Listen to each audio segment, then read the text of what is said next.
And we've got all the right in the world on our side. And there ain't no reason to be afraid. And there ain't no reason to not take the challenge dead on. Because I'm going to tell you who we come from, folks. We don't come from some weak, jellyback, spineless people. That's not who we come from.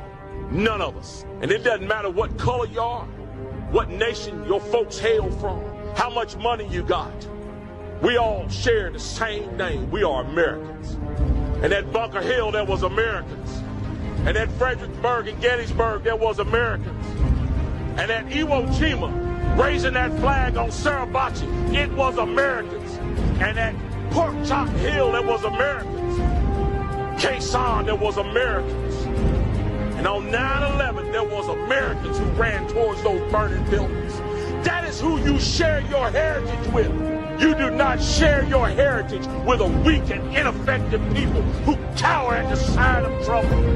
You share your heritage with a strong and brave people who are determined to hold on to their freedom and for the freedom of future generations. Guys, it's time for us to stand up and be that generation. It's time for us to stand strong and proud and remember who we are. That we are Americans. And as long as we stand as the vanguard of freedom in this nation, freedom will survive you. Not only survive, it will thrive. So guys, it's time to put on our packs. It's time to fix those bayonets. It's time to get ready. We got a fight on our hands. And our fight is not for us, for all those generations that's going to come behind us. Let's save America, folks. We hold these truths to be self-evident. That all men are created equal, that they are endowed by their Creator with certain unalienable rights, that among these are life, liberty, and the pursuit of happiness. Okay, folks, welcome to the program. Look, I know in your new year, whatever you have planned, and your goals in life, you're probably like most people worried about, and I would say it too, this fragile financial system we have. And you probably often think about, economic freedom, financial freedom along the way. We're going to tackle that and get you educated. Remember, my job is to make you the smartest patriot in the room. And so we're going to tackle that subject. By the way, today's program is brought to you by the fine folks at Gold Co. Here's all I'm asking you to do. I'm asking you to go to jovanlovesgold.com. It's that simple. And I want you to request your free gold and silver kit from my partners at Gold Co. because now is the time to protect your money with gold and silver. I'm telling you, I can feel it in my bones. I've been saying this for well over a year now. Something's coming.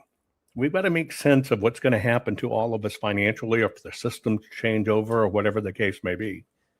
So do yourself a favor, folks. It's only about education. Feed your brain.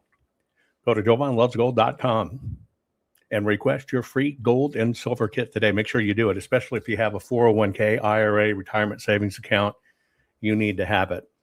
Now, look, I want to tell you, I cannot stress how important you getting financial savvy, knowing what can or may happen financially to you, because it's almost like we've been riding a roller coaster, right? We've been going up and down. It's been happening for a few years, but I just want to get you educated. So you're going to love my guest that's coming up, and we're going to be talking about the fragile financial system and economic freedom, folks. Hang tight, share this program. It's going to be an interesting one. We'll get started right after this. Not fixing 2020 will damn our nation forever. The historic Maricopa County full forensic audit effort processed 20,895,610 digital and forensic images of varying formats, resulted in 208 million individual evidence-proof files. The system processed over 58 billion forensic measurements, resulting in over 2 trillion individual base computations. No hopium, no hype, just hardcore forensic evidence. Please make sure the Maricopa County Full Forensic Audit Archives survive. Donate now. So if you want what happened in the 2020 election fixed, then please donate to protect and secure this historic evidence. We can't do it without you. We need you. America needs you. Our future needs you. Please donate now. Warning. The following program has been rated illegal and is intended for open-minded audiences. If the truth offends you, or if you are allergic to focused intensity, intellectual athleticism, or the occasional F-bomb or even irreverent humor, please switch off now. If your delicate sensibilities need to be worried about or addressed, might we recommend the Underwater Basket Weaving channel to you? Otherwise, sit back, enjoy the wisdom, insight, and wicked sense of humor. Cut the crap. How many times a day do you want to say that to politicians, the elite, the loony liberals, the fake news media, and the gender-confused, emotional socialist snowflake crowd? Cut the crap is your secret weapon for fighting for our freedoms and our great republic. It all begins with a massive mental enema, freeing you from the toxic news and politically correct views, which constipate your consciousness with stinking thinking. Your host, Jovan Hutton Pulitzer. He's known for calling out politicians and telling them to cut the crap. You've seen him on virtually every television network and listened to him on Coast to Coast Radio. And now he's here to help you learn to fight for America. Culture, race, and American politics. They all have one thing in common. They all need to cut the crap. Now, here's your host, Jovan Hutton Pulitzer.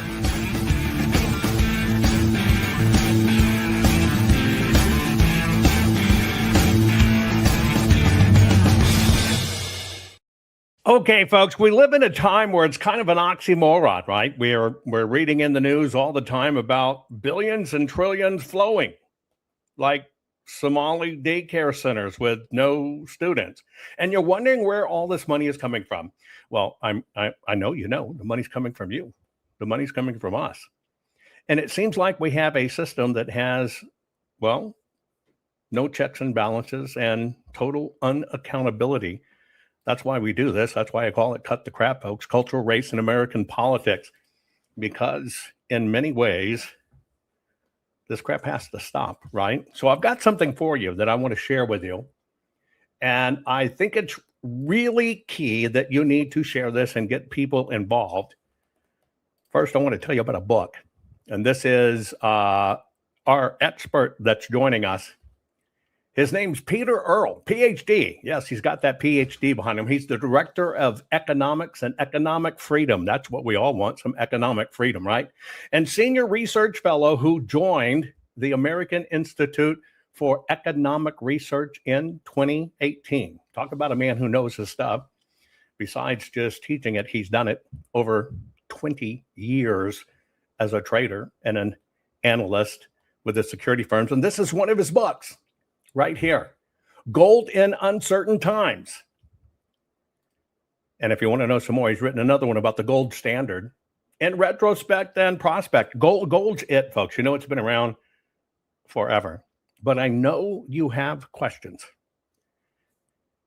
on a subject that we should all know about. But sadly, I think they should teach it in schools, but they don't. Remember, they don't even teach you how to balance a checkbook in school anymore. So let's get down to the basics. Peter, welcome to the program. How you doing? Good. Thanks for having me. Tell them just real quick, let people know what the Institute does and what's its mission. Sure. So AIER is the American Institute for Economic Research at AIER.org. We're a nonprofit research center. We're independent.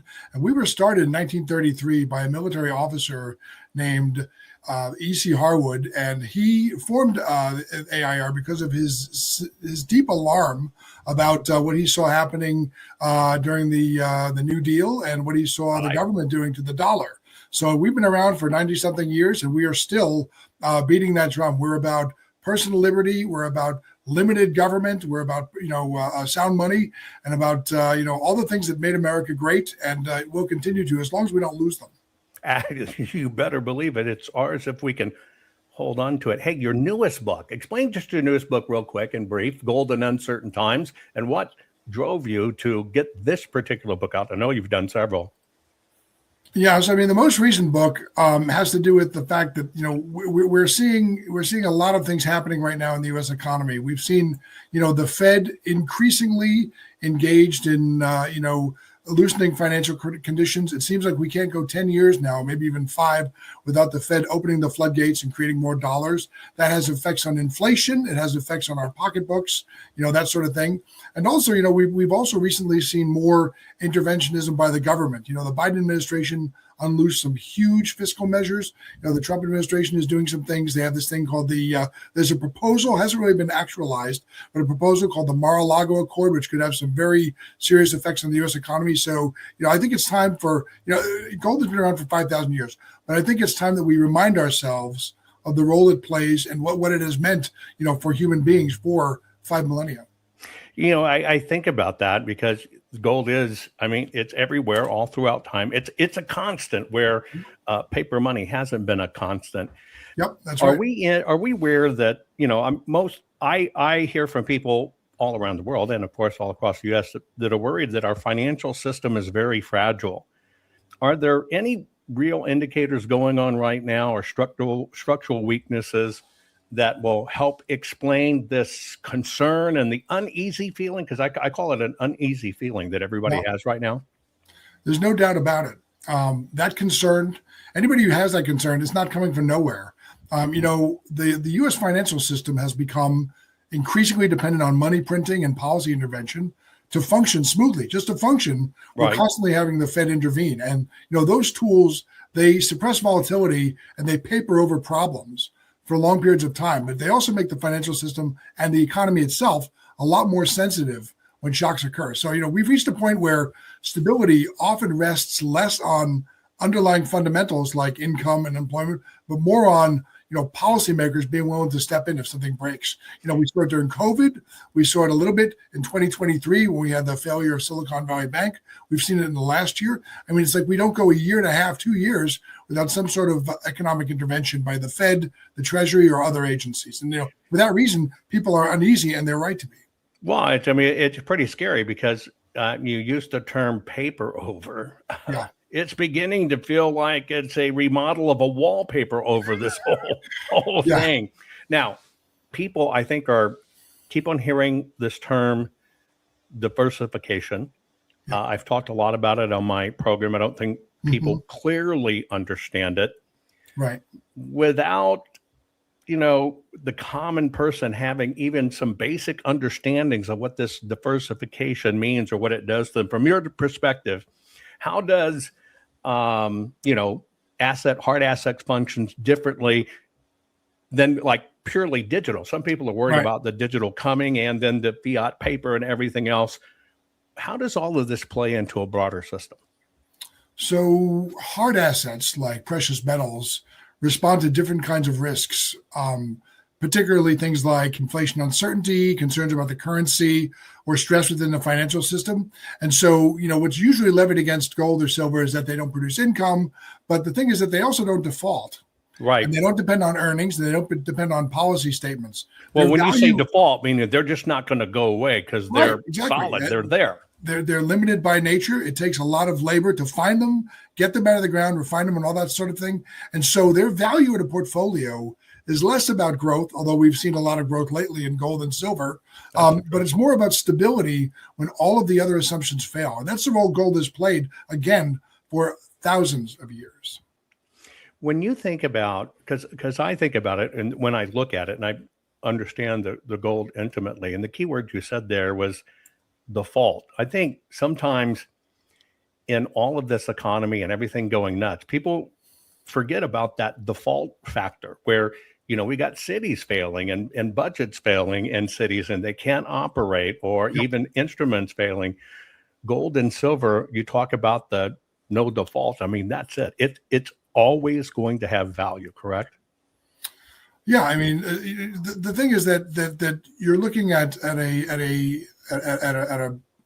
resource, an element, that has not only great value. There's always demand for gold everywhere in the world, right? Right. There's only so much of it. Now that demand may change. It may be more or less at a given time, but there's always demand for it. You can't say that about paper. No. You can't say it about bonds or stocks. You can't even say that about land, although you can say more about land than about most of those other things. That's we live sure. in a we live in a very highly financialized economy. And the thing is that there's a sort of an arrogance that comes with that, to think that because we have AI, because we have genetic therapies and all these other wonderful things, that somehow this sort of dull yellow metal doesn't have value anymore. But I mean, what we find is that gold may go out of style for a while, but it always comes back in. People are always reminded. They were in 1987. They were certainly in 2008. They were in 2001. They were in 2020, and they will be again whenever the next crisis comes along. Guaranteed. So I know that rather than specific, price predictions, et cetera, what system level pressures drive this, right? Or shifts could people be, should we say, paying attention to over this short time coming up or even the next years? What should people really be paying attention to? And how does this physical asset play a strong key in that? There's a number of things going on right now that I think are, driving that attention that people should be watching. One is the fact that, we have the Fed now lowering rates. It's lowering rates because it has two mandates. One is the price level and one is unemployment, and it has to pick between those. Well, the Fed has recently decided that the bigger problem than prices rising is unemployment. But the thing is, they're lowering rates even while inflation is above their target. Is 2.7 or 3.1%, whether based upon whether you use core or headline. But both of those are far above 2%. So the Fed is lowering rates. We don't know if they'll lower rates in time to catch the rising unemployment. I don't think it's disastrous yet, but it's an issue. It's enough of an issue that they're responding to it. And the fact is that doesn't mean that we're done with the inflation problem. And we also have now a situation where there are a number of people who are being chosen to join the Fed, maybe even to run the Fed after Jay Powell leaves next year. And any of them could be very dovish. They could see, low rates as being the cure to everything, which would mean possibly higher prices, a lot of other instabilities that come with that. So, there's a lot of things happening right now. I mentioned the Mar-a-Lago plan and tariffs as well, which are causing a lot of, uncertainty among business owners and households. So, I don't see anything like an impending recession or collapse, but there's a lot of worry out there. And when that happens, or assets can become correlated and they can tend to, decline or fall together, which, usually does lead to some sort of issue for homeowners and for businesses. Just kind of a side question, because Yep. I've been wondering about this and I've been watching it. I keep on seeing that countries around the globe are now, as countries, paying far more attention to gold than Yes. possibly they have in a long time. Yep. And buying up gold. What do you attribute that to? There's two reasons for that, I think. The first is that in early 2022, when Russia invaded Ukraine, the U.S. prevailed upon a system called SWIFT, which is an international messaging system, to kick Russia out. What that means is that for the first time, many U.S. allies and U.S. adversaries saw their use of the dollar, which is the global reserve currency, as a vulnerability. For that reason, a lot of nations have been seeking to diversify away from the dollar, explore using other things, and having gold on hand. And you're absolutely right. Central banks and treasuries around the world have been buying tons of gold in the last 2 years, more than they have in many, many decades. Now, that's the first thing. The second is that part of this Mar-a-Lago plan, which is supposed to, sort of jumpstart or restart the U.S. economy, involves walking down the dollar. A weaker dollar means that U.S. exports get stronger, but it also means a possibility for inflation-like effects. And for all those reasons, a lot of nations have decided that, they may still want dollars, they may want treasury bonds, but they want gold too, because they're not sure what's going to happen next.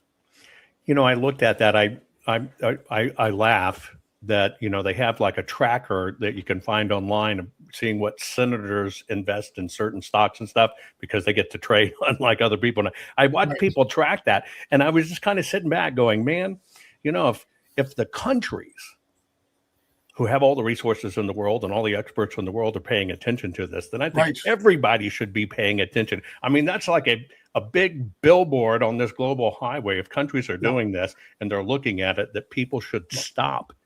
In poker, we would call it a tell. Very sure. Very sure. So what can we get out of your book and Gold in Uncertain Times? What are about the 3 takeaways you could share with us on this book? Well, I would say that, despite all of its sophistication, and it's very sophisticated, I've been working in it for 30 years, modern finance still rests on confidence, right? Confidence in policy rules, institutions, individuals, long-term commitments. And the whole reason gold has endured for, again, I'll say it again, 5,000 years, is that it doesn't rely on any of those things. It's not issued, It's not promised. It's not adjusted by policy. So the relevance of gold in uncertain times is that it's not nostalgic. It's functional. In periods when the rules change and other things change, and things are questioned, assets that sit outside the financial system tend to gain re-importance. And that's why we've heard about not just gold, but in particular gold and silver. We've heard copper. We've heard all sorts of things about assets that are outside and not correlated with the financial system.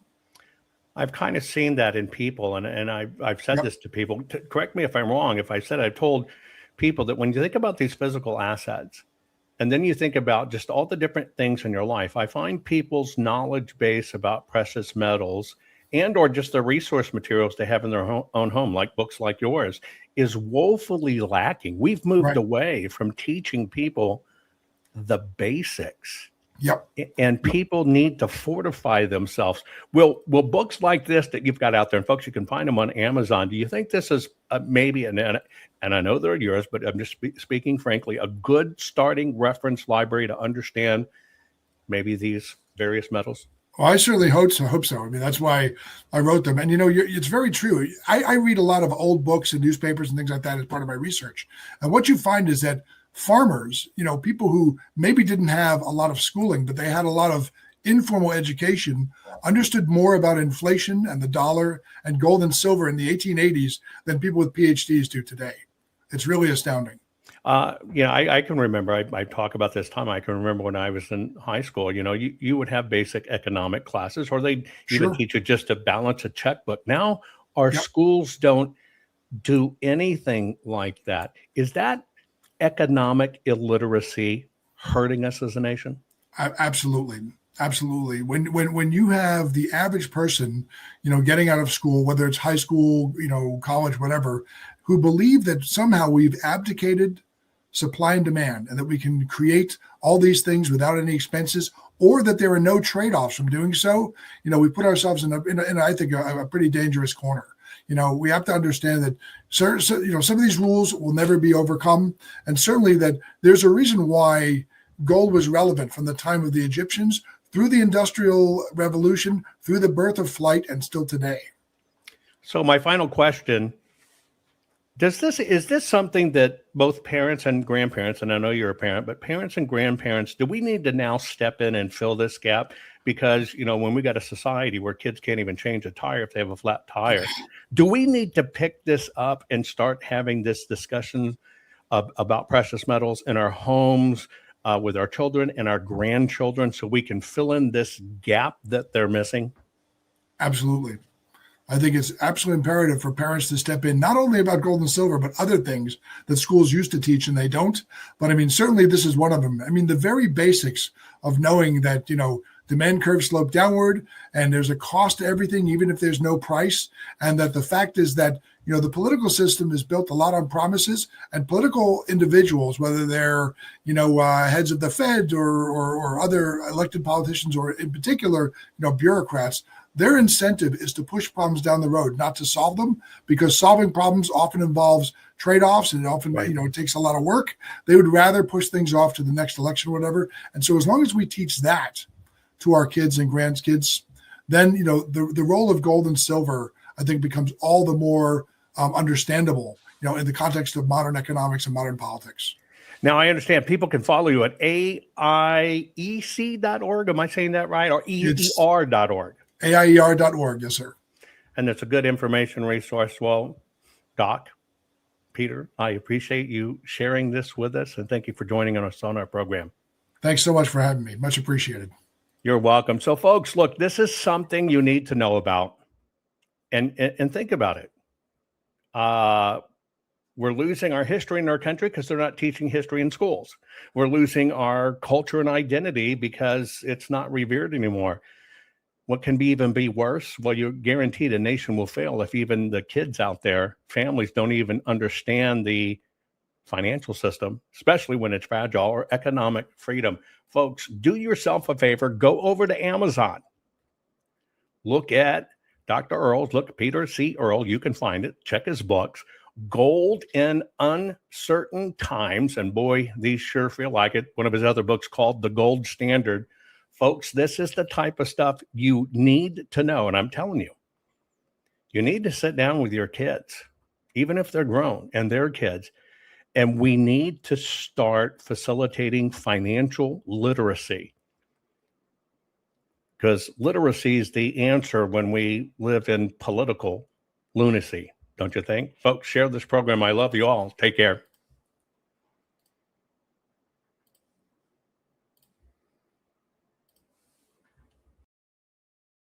Our courts are based on clear and convincing evidence. Want convictions? Want justice?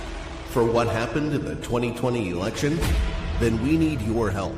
Not fixing 2020 will damn our nation forever. The decision you make in the next few moments could decide whether we ever get our elections fixed or not. Here's why. Trump campaign and allies filed 64 different lawsuits. They all went down in flames. 100% of these cases were presented on "It's the machines," or "The machines changed the votes," or "The voting company executive said he would make sure Donald J. Trump would not win." They all went down in flames. Why? You can't bring theories to court as evidence.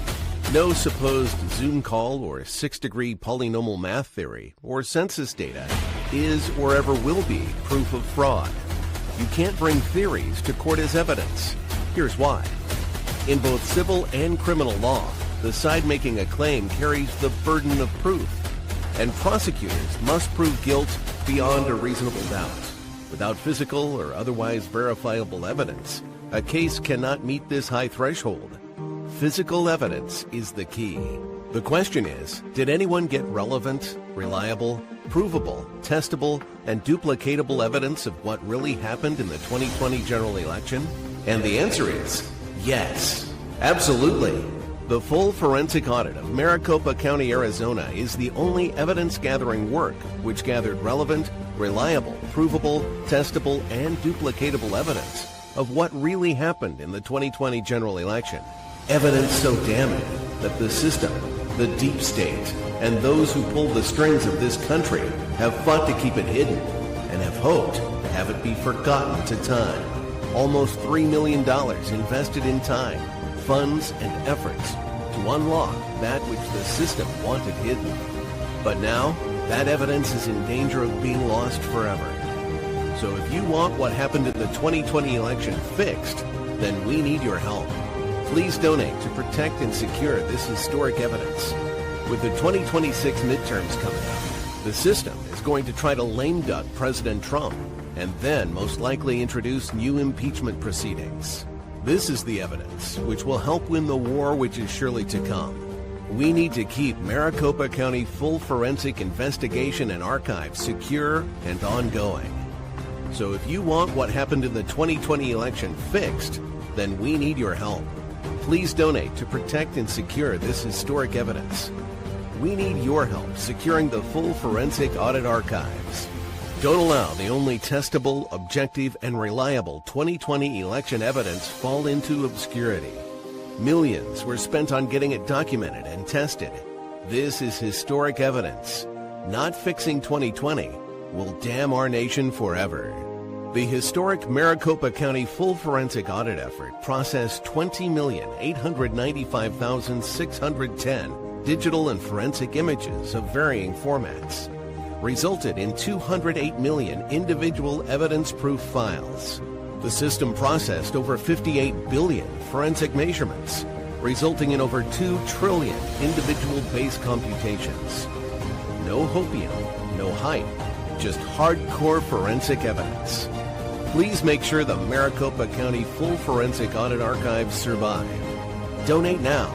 So if you want what happened in the 2020 election fixed, then please donate to protect and secure this historic evidence. We can't do it without you. We need you.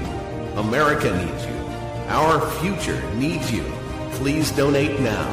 Not fixing 2020 will damn our nation forever. Please donate now.